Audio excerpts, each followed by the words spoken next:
Gold ETF ಬಗ್ಗೆ ಗೊತ್ತಾ? ಗೊತ್ತು. ಗೋಲ್ಡ್ ಬಾಂಡ್ಸ್ ಬಗ್ಗೆ ಅದು ಗೊತ್ತು. ಈಗ NSE ಅವರು ಹೊಸದಾಗಿ ಗೋಲ್ಡ್ ರಿಸಿಪ್ಟ್ಸ್ನ ಲಾಂಚ್ ಮಾಡಿದ್ದಾರೆ. ಇದ್ರ ಬಗ್ಗೆ ಸಿಂಪಲ್ ಆಗಿ ಹೇಳ್ತೀನಿ ಕೇಳಿ. ಮಾರ್ಕೆಟಲ್ಲಿ ಯಾವುದೇ ಕಂಪನಿ ಶೇರ್ಸ್ನ ಬೈ ಮಾಡಿ ಸೆಲ್ ಮಾಡ್ಬೋದು. ಅದೇ ಥರ ಗೋಲ್ಡ್ ಶೇರ್ಸ್ನ ಬೈ ಮಾಡಿ ಸೆಲ್ ಮಾಡ್ಬೋದು. ಅದನ್ನೇ ಎಲೆಕ್ಟ್ರಾನಿಕ್ ಗೋಲ್ಡ್ ರಿಸಿಪ್ಟ್ಸ್ ಅಂತಾರೆ.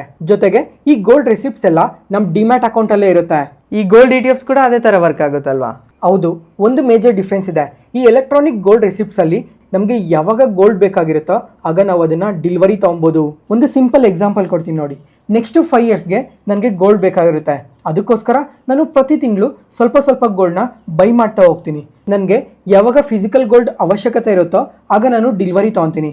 ಅಲ್ಲಿವರೆಗೂ ನನಗೆ ಯಾವುದೇ ಥರ ಸ್ಟೋರೇಜ್ ರಿಸ್ಕ್ ಇರಲ್ಲ, ಪ್ಯೂರಿಟಿ ಡೌಟ್ ಇರಲ್ಲ. ಇದೆಲ್ಲ ಕಂಪ್ಲೀಟ್ಲಿ ರೆಗ್ಯುಲೇಟೆಡ್ ಆಗಿರುತ್ತೆ. ಯಾವುದೇ ಟೆನ್ಷನ್ಸ್ ಕೂಡ ಇರಲ್ಲ ನೆಕ್ಸ್ಟ್ 5 ಇಯರ್ಸ್ವರೆಗೂ. ಮತ್ತು ಈ ಎಲೆಕ್ಟ್ರಾನಿಕ್ ಗೋಲ್ಡ್ ರಿಸಿಪ್ಟ್ ಬಗ್ಗೆ ಯಾವುದೇ ಥರ ಡೌಟ್ ಇದ್ರೂ ಒಂದ್ಸಲ ಕಮೆಂಟ್ ಸೆಷನಲ್ಲಿ ಕಮೆಂಟ್ ಮಾಡಿ. Thank you.